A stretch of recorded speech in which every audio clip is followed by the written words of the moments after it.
Former President Donald Trump is facing a new test of his 2024 presidential campaign on the eve of his remarks to an influential conservative group. Some of Trump's competitors made their appeals today. CNN's Jeff Zeleny has more on CPAC and the Republican divisions on display there. It's long been a command performance for Republicans harboring White House ambitions. It's great to be back at CPAC. But at the annual Conservative Political Action Conference outside Washington, the parade of potential presidential hopefuls is far shorter this year. Former South Carolina Governor Nikki Haley. If you're tired of losing, put your trust in a new generation. And if you want to win, not just as a party, but as a country, then stand with me. And former Secretary of State Mike Pompeo gently called for a new direction. We shouldn't look for larger-than-life personalities, but rather we should find power in the rooms like this one. But the long-running three-day gathering called CPAC is now seen as the Trump show. These are my people. This is beautiful. The former president is set to appear Saturday, joining a sea of loyal supporters and members of his own family. Your president, President Donald Trump, will be here, who are rallying to return him to office. But other big-name contenders, who many Republicans see as the party's future, had other plans. Last year, Florida Governor Ron DeSantis took to the stage as a rising star. CPAC. But as he inches closer to declaring a presidential bid, he attended a gathering of donors in Florida, hosted by Club for Growth, an anti-tax group urging the party to move on from Trump. Several potential rivals also skipped CPAC and headed to Florida, including former Vice President Mike Pence, South Carolina Senator Tim Scott, South Dakota Governor Kristi Noem, and New Hampshire Governor Chris Sununu.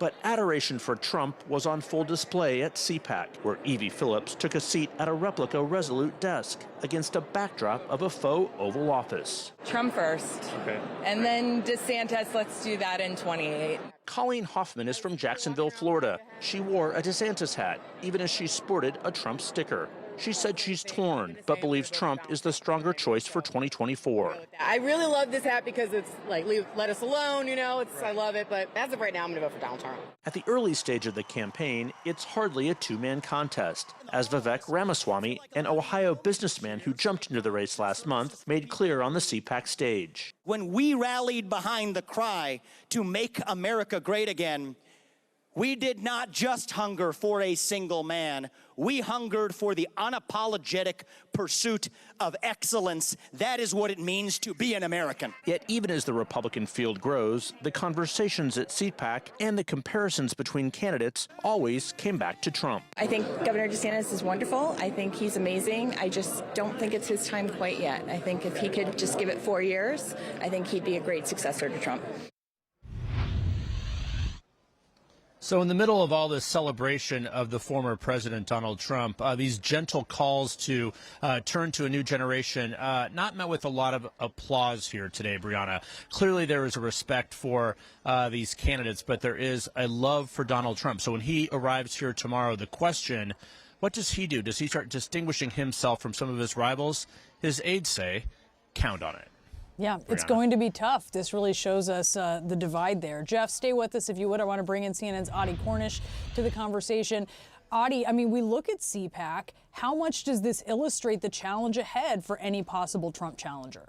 Well, I think as CPAC has become a home for more and more kind of right-wing voices, and at this point is sort of fully ideologically captured by the sort of Trump family and Trump politics, this is where you do kind of have a testing ground for these messages. I don't think it's an accident that Nikki Haley is there trying out her argument. Unfortunately, her argument to a room full of people is that Republicans have been losing, and now it's time to be a winner. I mean, you don't say that to a bunch of people who probably believe President Trump's kind of election lies. So there's still this kind of, it's not clear what that message is if you are an alternative to Trump, how to make that message safely to his base of supporters. Yeah, and Jeff, you're talking to voters there at CPAC. What are they saying to you?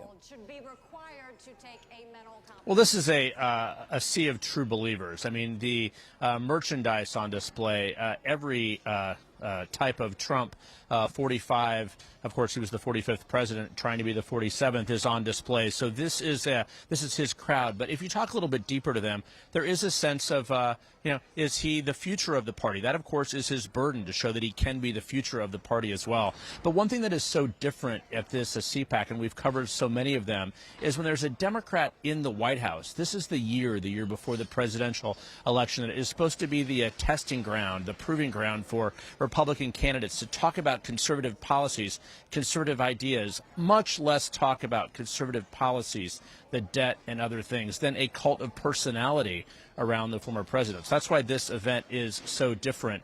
Certainly is not the harbinger of what's to come in the broader sense of the Republican primary. This is just one sort of stop along the way.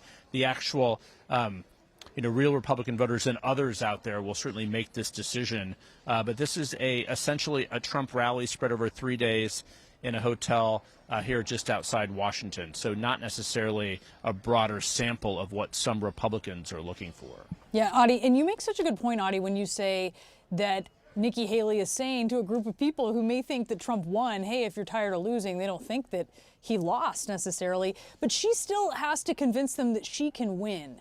And I wonder if she has a winning lane here, considering this divide.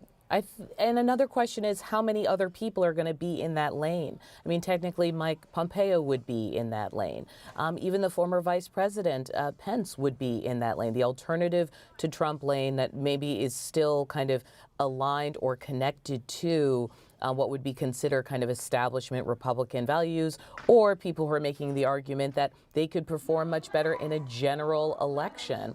I think that's still a hard sell in these early days. However, I want to add one other thing. The fact that so many other potentials are sort of courting the donors, courting the Club for Growth crowd, means that they do see some sort of other path for support within the party. And it will be interesting to see who comes out of that money race, so to speak, in a couple of months. Yeah, it's a crowded field, Jeff. It's very crowded. It will be, is our expectation.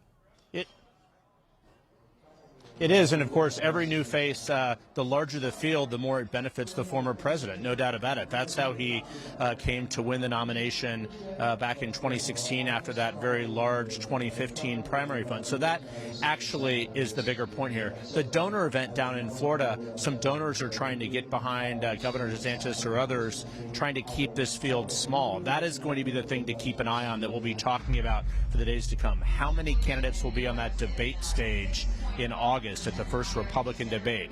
A crowded field certainly benefits the former president. Yeah, it sure does. Jeff and Adi, thank you so much. And be sure to catch Adi's podcast, The Assignment with Adi Cornish, available wherever you get your podcasts.